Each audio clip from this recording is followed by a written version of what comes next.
Proclama mi alma la grandeza del Señor.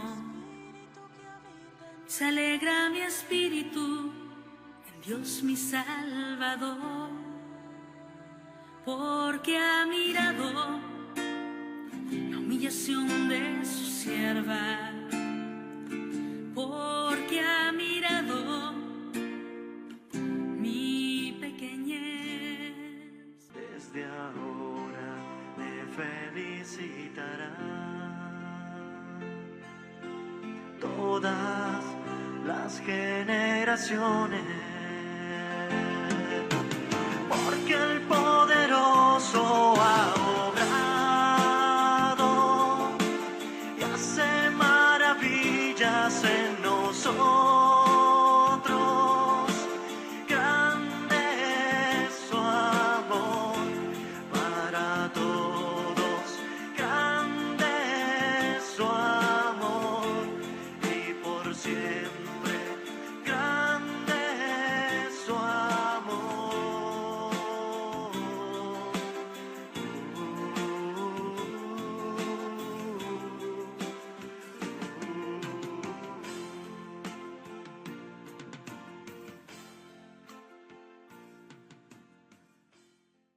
Oigan, entonces en esa escala ascendente de los seres creados, está claro que los ángeles,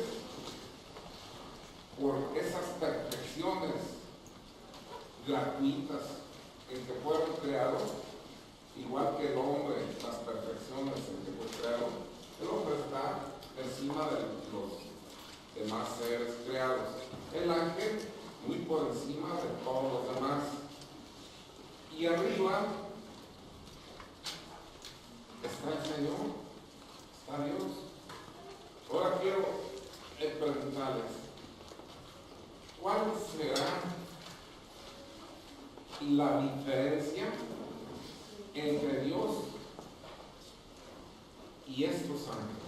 Hubo uno que fue el sello de la perfección, así lo dice la Escritura, Luzbel. ¿Qué diferencia, hablando de majestad, de poder, habrá entre Dios y este que encabezó la rebelión, que es Luzbel? Él quiso ser semejante a Dios. Que Dios es el creador y el otro es creatura. Bueno, esa ya es una. Que Dios es amor y el otro es amor. No, fue creado él también en el amor. Ahora se convirtió en un ser de odio, ¿verdad? En un ángel caído, pero fue creado por amor. Entonces que Dios es perfecto y él no. Está bien. Nada más Dios es perfecto, ¿verdad? ¿Qué otra? Y que también no pasó la prueba. No. Estoy hablando de naturalezas entre Dios y los ángeles. ¿Cuál será la diferencia de naturaleza? Ahí está. ¿Quién dijo? Muy bien. Miren, Dios es infinito. ¿Dios es infinito en qué? En amor. En todo. En todo. ¿Qué significa infinito? No tiene límites. Y el ángel caído, empezando por aquel que pretendió ser igual que Dios, Tuvo principios. no, me estoy refiriendo al poder. Dios es omnipotente, es infinito en poder. El ángel caído es infinito en poder. Es finito por ser criatura, limitada. Júntenlos todos, miliadas como son inclusive los caídos, y se podrá medir su poder, su influencia.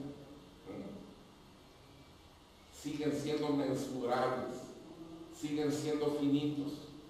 El Señor es infinito. El ángel, finalmente, no porque fue creado como un demonio, sino porque él eligió separarse del Señor, terminó siendo un pobre diablo. Se acabó. Quiero que sepan que a un bautizado que esté en sintonía de la gracia, ni el infierno entero le puede hacer daño, para que no le des más importancia de la que merece el otro. Sí, ya lo dije, manejarse con prudencia por esto, pero unido tú a Cristo, no se sabe dónde empieza el Señor y dónde termina la criatura. Nos volvemos una sola cosa con Cristo cuando estamos unidos en espíritu y en verdad, no de palabra. No se sabe dónde empieza Dios, dónde termina la criatura. Llega a decir San Pablo, ya no soy yo, sino Cristo el que vive en mí. Y para el que va vestido de Cristo, repito, ni el infierno entero le puede hacer daño. Entonces, para que no se confundan, Dios es el creador, Dios es omnipotente, todo el poder. En las condiciones actuales, ¿quién fue el que derribó de su pedestal de gloria al ángel caído y los que le siguieron? Esta, dice el Señor. Ahí te van los leales a mí, para que sientas la autoridad que habita en ellos cuando están unidos a mí. Yo te había creado como un sello de perfección. Aquí hay otro líder, leal a mí, salido de los ejércitos que antes te daban reconocimiento. Y mira, ¿quién te va a preguntar? Para que veas. Eso te está diciendo a ti también, únete al Señor y no teman nada. ¿Qué me puede apartar de Cristo? El dolor, la enfermedad, la persecución, la muerte misma. Nada me puede apartar del amor de Cristo. En el amor no hay temor. Bien, si se fijan, entonces, ¿para qué fin fue creado el hombre? Miren, los minerales, si les preguntaran y ellos pudieran hablar, ¿para qué fin fuiste creado? Ellos dirían, oye, pues yo le sirvo a este, pero termino en el hombre porque el hombre se sirve de ellos. Y si le preguntaran a él diría, a los vegetales dirían, yo me sirvo de los minerales, pero los animales se sirven de mí, el hombre también, pero finalmente el último beneficiario es el hombre. Entonces fui creado para el hombre. Y a los animales le preguntan, y él dice, yo me sirvo de estos y estos, de vegetales y minerales, pero termino en el hombre, él se sirve de mí. Entonces fui creado para el hombre. Y el hombre le pregunta y él dice, yo me sirvo de animales, de vegetales, de minerales. Los ángeles ya supe por la revelación que no se sirven de mí, sino que cuidan de mí. Entonces fui creado para mí, para amar y servir a Dios en esta vida y después verle y gozar en la boca eternamente. Para ese fin fue creado. Se fijan la distancia insalvable, infinita, entre la criatura y el Señor. Dos universos. Dentro del universo espiritual, ahí está como frijol en olla, todos los ángeles creados, ¿cierto? Como nosotros estamos como frijol en olla en este universo material, ¿cierto? ¿O no han visto ustedes ese majestuoso universo material? Y dices, Señor, pues ¿quién es el hombre para que te acuerdes de él? Ni a grano de polvo, la tierra, que es el planeta en que habitamos, pues nosotros menos, ni microbios, ¿verdad? Bien, pues ellos, los seres angelicales, como frijoles en olla. Pero ¿saben una cosa? En el Señor somos, nos movemos y existimos. Eso que les parece a ellos inmenso, no alcanza a contener al Señor porque Él es trascendente, Él es inmenso. Él trasciende, en Él habitamos. Entonces ellos no dejan de ser más que pequeñas criaturas salidas como fruto de su amor. Y cuando se revela el ángel caído todavía ahorita queriendo hacer daño a los hijos de Dios, Dios nos ama a nosotros. ¿Cuánto nos ama? Como a su hijo. Con amor infinito y eterno. En Jeremías 31:3 se lee: con amor eterno te he amado, por eso reservé gracias especiales este día para ti. O sea que nos ha amado desde toda la eternidad y con un amor infinito. Aunque tu madre se olvidara de ti, yo jamás me olvidaré de ti.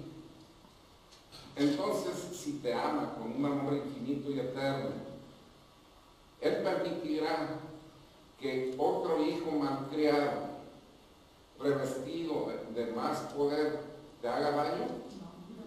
Pues entonces, con esa certeza, abandónate al Señor y ya no temas al otro. No lo confrontes, únete al Señor simplemente. ¿Verdad? Ahora, yo les digo, fíjense la soberbia del hombre. Cuando tentó al Señor, no se midió. No se midió. ¿Qué le dijo? Todos esos reinos y riquezas te voy a dar si postrándote me adoras. Todo eso me pertenece. ¿De verdad le pertenecían todos esos reinos? No. ¿Quién es el dueño de todo lo que existe? Dios. ¿A quién se lo estaba diciendo? A Dios. Al Dios hombre. Se fijan hasta dónde llega su soberbia, su mentira. Es el padre de la mentira. Es el padre del engaño. Él es un pobre diablo. Ni su existencia le pertenece. Está en las manos de Dios. ¿Por qué estoy diciendo todo esto?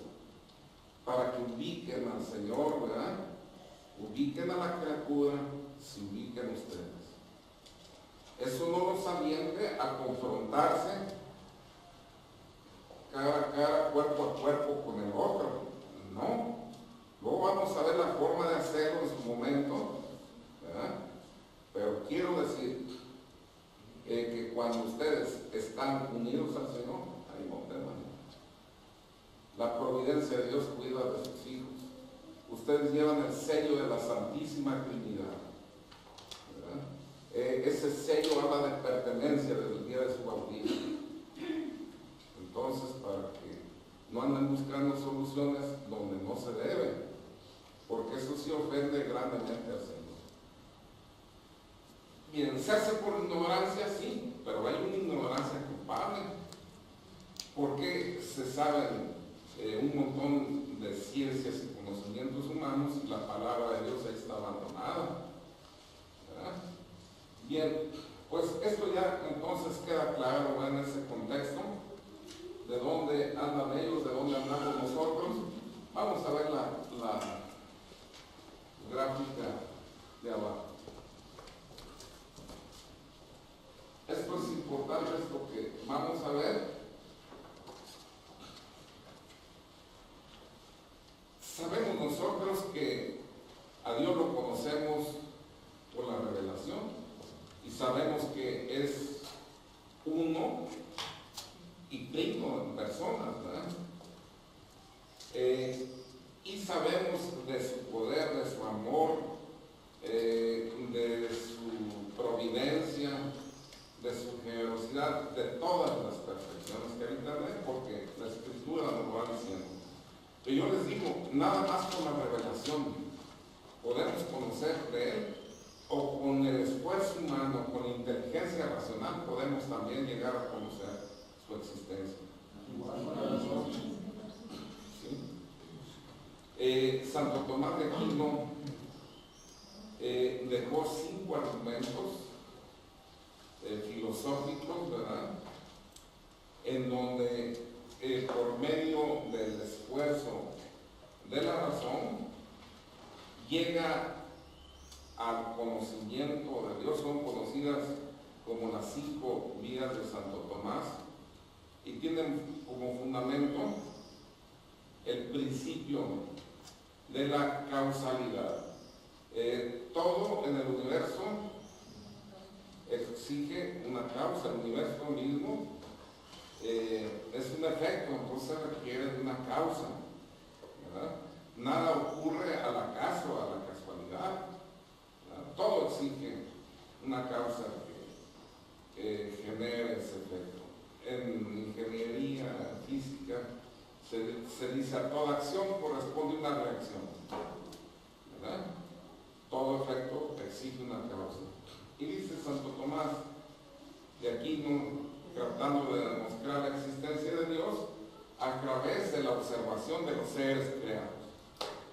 En su primera vida dice, miren, a mí lo que me impresiona en el universo es que todo se mueve, todo está en movimiento. Y yo veo 3 tipos de movimiento. Un movimiento físico, un movimiento metafísico y un movimiento locomotivo. Un movimiento físico o vital. Miren, fíjense en esto. Vean el movimiento continuo de la vida. Siembras una plantita y la semillita germina, da un arbolito, da frutos, los frutos caen a la tierra con esa semillita y nuevamente se generan nuevas plantitas. ¿Se fijan? Un movimiento continuo vital. Lo mismo sucede con los animales. Llegan a la madurez para poder procrear y de su sexualidad, y ahí empieza un ciclo de vida. Engendran una familia de animales, ellos maduran, engendran más familias en ciclo continuo, ¿verdad? El hombre mismo llega a la madurez, ¿verdad? De sus capacidades reproductivas, está capacitado para engendrar otro hijo. Ese hijo se madura, podrá engendrar nuevos hijos. Hay un movimiento continuo, el movimiento de la vida. Pero dice, veo otro movimiento locomotivo.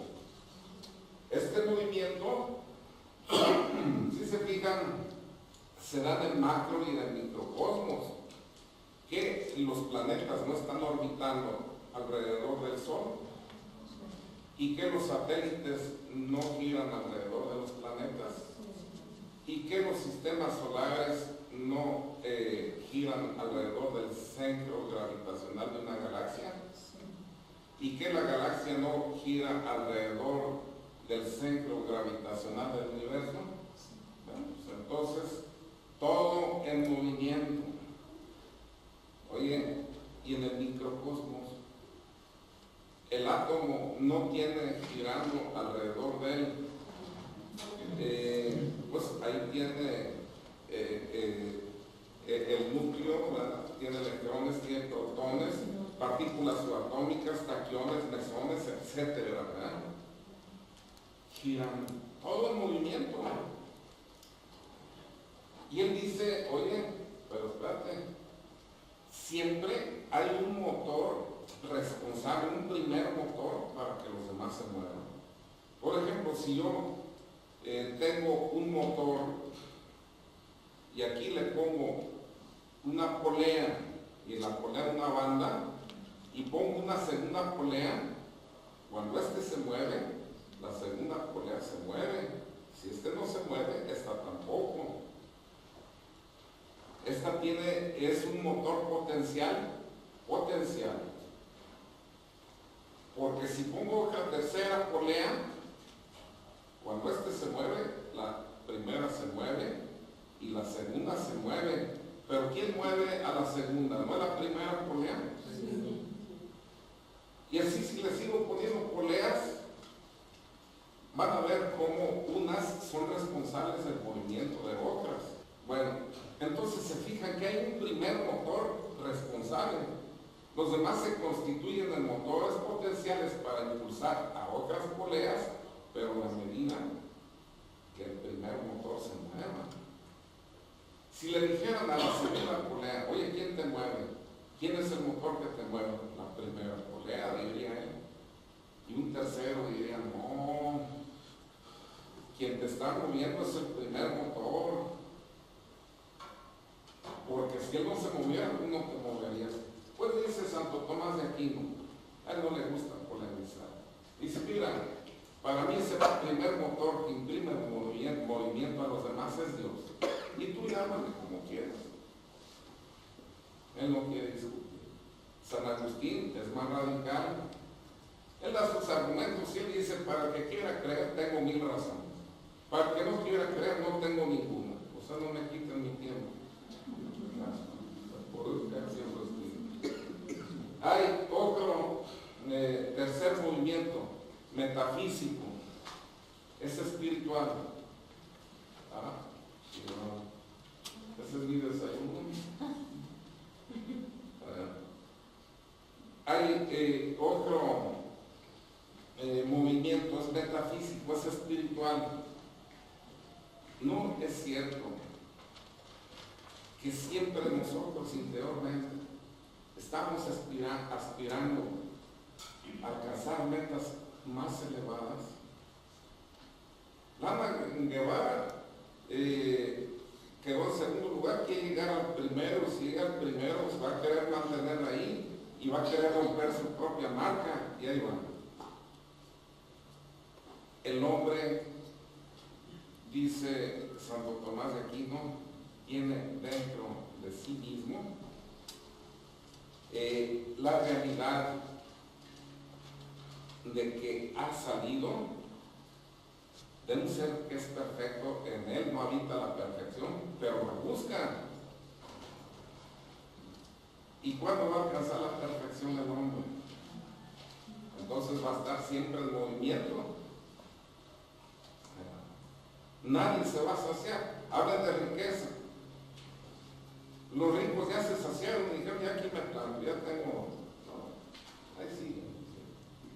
Si robaron miles de millones de dólares, y como si todavía necesitaran, siguen buscando. Dice, ese movimiento espiritual, metafísico, buscando la perfección que no habita en él, dice, habla de que hay un motor que sí es perfecto, que los está trayendo, y como fueron creados por él, en su memoria espiritual, saben que hay una perfección y tienden hacia él. Ese primer motor que los mueve hacia la perfección, dice, es Dios, en él se habita. Para mí es Dios, dice, ustedes llámenle como quieran. Les convence ese primer argumento del movimiento para comprobar que ese primer motor que mueve en forma vital, locomotiva o espiritual, es un ser que está sobre el hombre, al que llamamos Dios. Sí. Ok. Segunda vía. Todo efecto exige una causa. Voy a irme directo al universo para hacerlo más gráfico y no filosofar así mucho que los canse. Miren, ¿qué dicen los científicos respecto a la creación del universo? Ahí está. La teoría del Big Bang. ¿En qué consiste esta teoría? Una masa de gases que explotan. O sea, dice que se condensó una cantidad de energía tan terrible que terminó explotando, y al explotar desprendió la materia que la energía tiene. Esa materia, ¿de qué tamaño debió ser la energía? Y la materia que habita la energía es pequeñísima. Entonces, ¿de qué tamaño debió ser esa energía para que el universo entero se haya desprendido de esa explosión? Vamos a aceptar sin considerar, como dicen los abogados, que esta teoría sea real. Han encontrado últimamente ya contradicciones, y se las voy a decir. ¿Qué le daba fuerza a esta teoría? Primero, vieron que hay un movimiento conocido como lambda, en donde todas las galaxias se están desplazando en forma radial, como cuando algo explota, en forma radial, hacia afuera, a velocidad constante. Significa pues que la explosión que las impulsó a unas, las impulsó a todas. O sea que sí hubo una gran explosión, hasta ahí vamos bien. Pero ¿dónde está la contradicción? Últimamente con el Hubble y todos estos otros telescopios espaciales han encontrado que hay galaxias que no están siguiendo el movimiento lambda que habían registrado, sino que se están acelerando en forma creciente. Entonces ya no fue la explosión, porque de ahí a que empiece alguna galaxia a desplazarse, o muchas a desplazarse, incrementando su velocidad, significaría o que hubo otra explosión o una fuerza de gravedad tremenda que las está absorbiendo. Pero entonces ya la explosión, pues ya no fue, o hubo más explosiones, o hay una materia densa fuera. Bueno, hasta ahí la vamos a ver. Lo que voy a decir, que los científicos dicen que la energía explotó. Y aquí es donde yo los quería llevar. Ahora se habla de energías. Para todo la energía. El Feng Shui, el Reiki, y todo es energía. El manejo de las energías. Y hacen creer que la energía es Dios o parte de Dios, o Dios mismo. Esta es una filosofía condenada por la Iglesia desde hace 3 siglos, conocida como panteísmo. Yo les digo a ustedes, ¿de verdad la energía será Dios o parte de Dios? Dijimos que Dios es un espíritu infinitamente perfecto, que existe por sí mismo y del cual todos los demás seres toman su existencia, ¿cierto? Sí. ¿Un espíritu tiene materia? No. Entonces no lo puede registrar ni por la vista, el gusto, el tacto, el oído, el olfato. No, ¿verdad? ¿O sí? No. Los 5 sentidos están incapacitados para registrar lo espiritual. Para los que piensen que la energía es parte de Dios, quita ese foco y métele el dedo y experimentas ahí la energía eléctrica.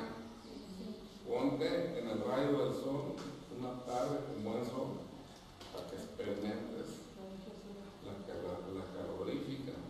Y ahí sigue. Entonces, si puedes experimentar en forma sensible la energía, ¿esta será Dios o parte de Dios? Si dijimos que Él es espíritu, ¿ya vieron dónde está la clave? Eso se le llama el panteísmo. Es que la naturaleza, el cosmos es Dios, parte de Dios. No, es creación. Es creación. En Él somos los nuevos, existimos, pero como una creación. Salimos de Él, ¿verdad? Pero sin ser parte de Él. Hay un hijo, ustedes son hijos de Dios. Sí. De la misma naturaleza de Dios. Sí. Solo hay uno de la misma naturaleza. Ustedes son dioses. Hay uno de la misma naturaleza de Dios. ¿Quién es el Hijo? Jesús. El Verbo. Y el Verbo se hizo carne y habitó entre nosotros. ¿Qué es hacerse carne? Hacerse hombre. Voy a tocar aquí para que tengan una visión más completa de Dios, de la Santísima Trinidad, porque dijeron el Verbo, el Hijo. ¿Qué es el Verbo? Un verbo humano se realiza a través del intelecto, de la inteligencia del hombre, realizando estas 3 funciones. Analiza, relaciona y sintetiza. ¿Qué es analizar? Descomponer el todo en sus partes. Si yo voy a analizar un árbol, a ver, ¿qué partes componen un árbol? Tiene raíces, tallo, ramas, hojas, flores y fruto. Y empiezo a ver y qué función realizan cada una de ellas, ¿verdad? Ahí estoy analizando. Y luego voy a relacionar. Si en mi memoria ya tengo el antecedente de un árbol igual al que reviso, digo, este es un árbol de limones, un limón, este es un guayabo, este es un manzano. Pues si en mi memoria no tengo ese antecedente porque no lo he visto, digo, este árbol no sé qué sea, ¿verdad? Lo registro por primera vez, ya alguien me dirá, no, este es una guanábana, árbol de guanábana. Y ya lo conozco, lo veo por primera vez, entró a mi memoria para otra vez, cuando vuelva a aparecer ese árbol, ya al relacionar, no pierdo tiempo. Inmediato, ¿verdad? Sé de qué estoy tratando. Y luego, cuando ya analicé, relacioné y tengo un concepto, una idea completa, hago la síntesis. Ahora vuelvo a unir las partes descompuestas para analizar. Y digo, este es un árbol de guanábana, este es un árbol de manzanas, etcétera, ¿verdad? A eso se le llama un verbo. Al emitir una idea completa cuando se conoce de algo. Y esto lo hacemos en forma automática sin darnos cuenta. Miren lo que les voy a decir. Voy a empezar a analizar piezas sueltas. Y van a ver cómo automáticamente funciona así la mente humana. Cachucha, silbato, macana, Policía. ¿ya ves? Ahí está. ¿Te fijas cómo dice, estas piezas sueltas que está analizando, ya las he visto, ¿entienden? Un policía. ¿Por qué la segunda no se atrevían a decirlo? La prudencia les decía, oye, cachucha, silbato puede ser un árbitro de fútbol, puede ser un cartero, y ya cuando te dan el tercer elemento y dices, policía, ya no perdamos tiempo. Si yo digo, sonaja, ¿ya ves cómo eso es mal juicio? Por eso se hierra en juicios temerarios, tengan cuidado. Danzante dijiste, yo dije sonaja, biberón. Entonces, tengan los elementos completos para relacionar y luego emitir el juicio. Pues se fijan cómo es automático esto. Y eso lo estamos haciendo constantemente sin darnos cuenta. Analizar, relacionar y sintetizar, eso es un verbo. Ahora miren, fíjense lo que les voy a decir. Si yo hago un verbo de una mesa, les voy a poner, de esta mesa, pues, voy a analizar, relacionar y sintetizar. Cuando yo hago un verbo de esta mesa, ¿qué estoy viendo? ¿La mesa misma o un reflejo lejano de la mesa? Solo un reflejo lejano, y voy a explicar por qué. Para que yo haga un verbo completo de la mesa, entonces debo conocer todo el currículum de la mesa, ¿cierto? De qué vamos, cristales, ¿verdad? De qué arenas, ¿verdad? Surgió este cristal, cómo se formaron, qué volcán las arrojó a las playas. Ese es un verbo completo.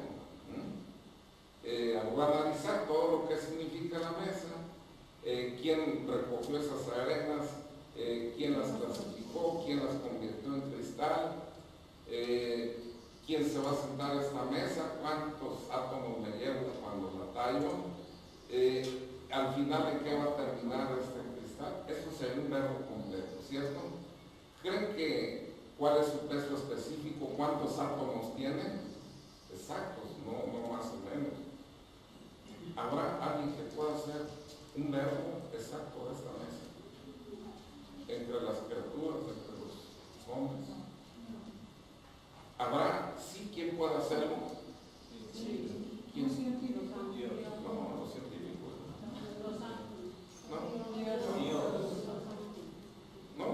No llegan los ángeles, no son omniscientes, tienen sus limitaciones.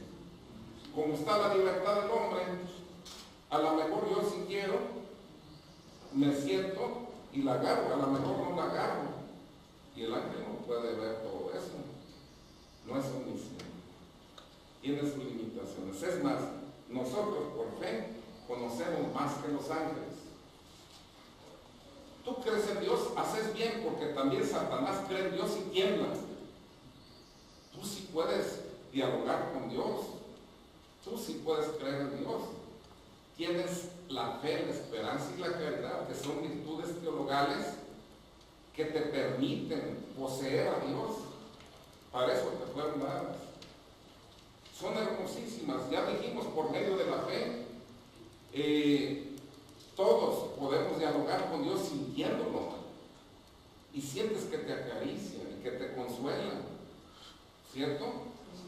Oigan, ¿y la esperanza con qué se come? ¿O para qué sirve? Ahorita les voy a hacer una dinámica y nunca lo van a olvidar. Levante la mano, así, declara a Dios, el que se reconozca pecador. Gloria a Dios. Si no, seguiríamos en nuestro pecado por soberbia. Ahora levante la mano el que esté seguro que se va a condenar. Ahí está. Gloria a Dios. Ya supieron para qué sirve la virtud de la esperanza. Oye, espérame, nos reconocemos pecadores. Supimos cuándo nacimos, dónde nacimos, ¿verdad? ¿A qué hora, qué día? ¿Sabes cómo vas a morir? No. ¿Sabes si el día que te sorprende la muerte vas a estar en pecado y no vas a poder superar ese pecado?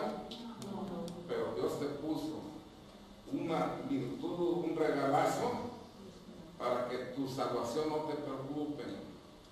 Cristo vino y a precio de sangre divina lavó tu pecado. ¿Qué quiere Dios? ¿Que te salves o que te condenes? Que te salves, por eso mandó a su Hijo. Una sola gota de sangre de Cristo hubiera bastado para redimir a todo el linaje humano. ¿Cuánta sangre derramó Cristo? Hasta la última gota, al final ya salió agua mezclado con sangre. Entonces, si no pagó uno a uno, sino en forma superabundante mi pecado, entonces a mí ¿qué me preocupa?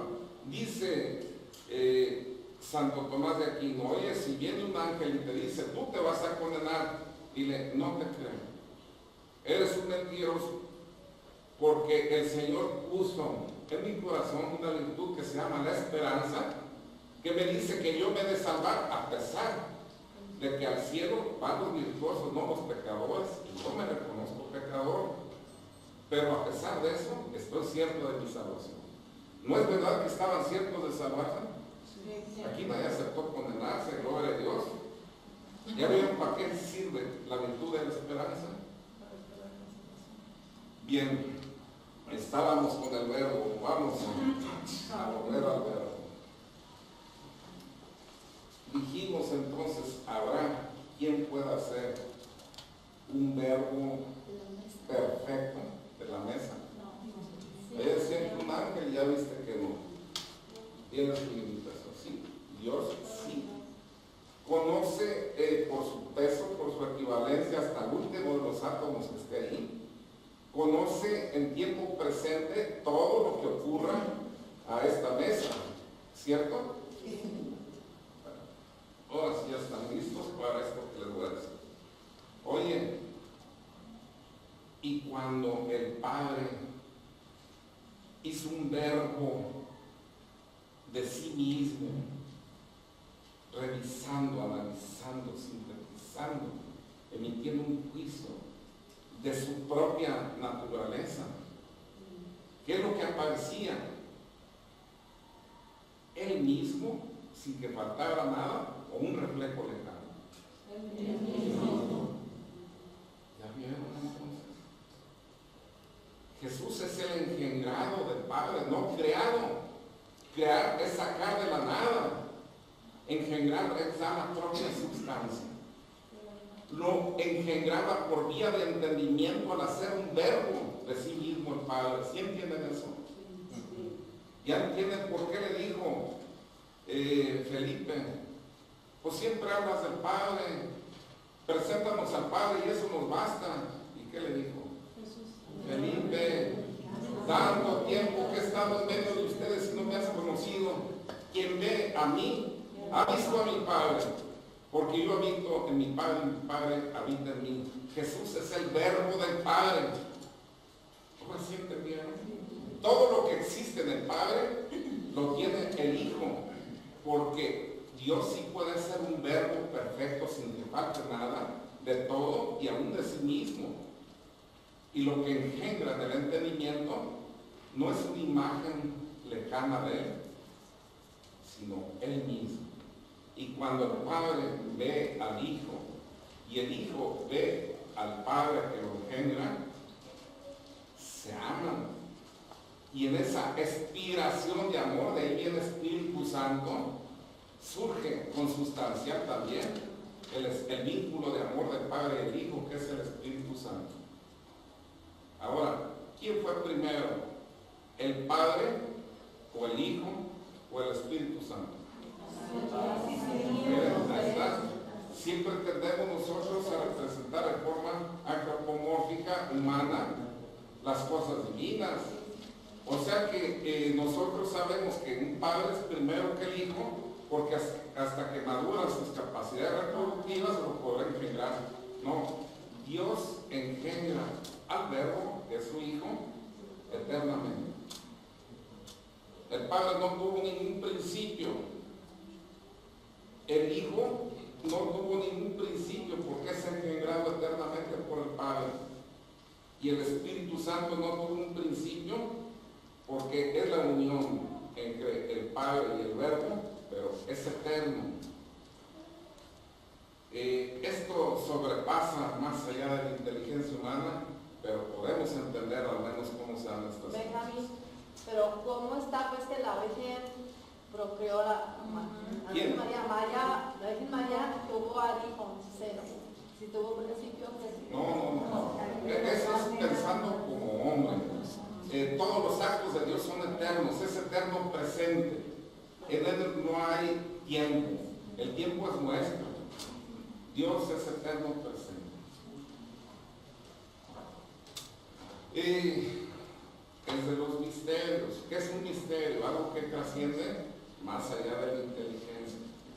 Ahí yo creo que con que entiendan cómo fue engendrado el Hijo, si lo demás no lo alcanzan a entender, o algunos, por gracia de Dios, lo pueden asimilar mejor, lo he hecho. Y lo demás con humildad, pedirle a Dios nuestro Señor que ilumine nuestro entendimiento. Bien, estoy tocando materia profunda desde el punto de vista de filosofía y teología. Luego me gusta aterrizarla, pero me gusta que la estén comprendiendo, si no, pues en la torre, ¿no? Sí está claro lo que hemos estado explicando hasta ahorita.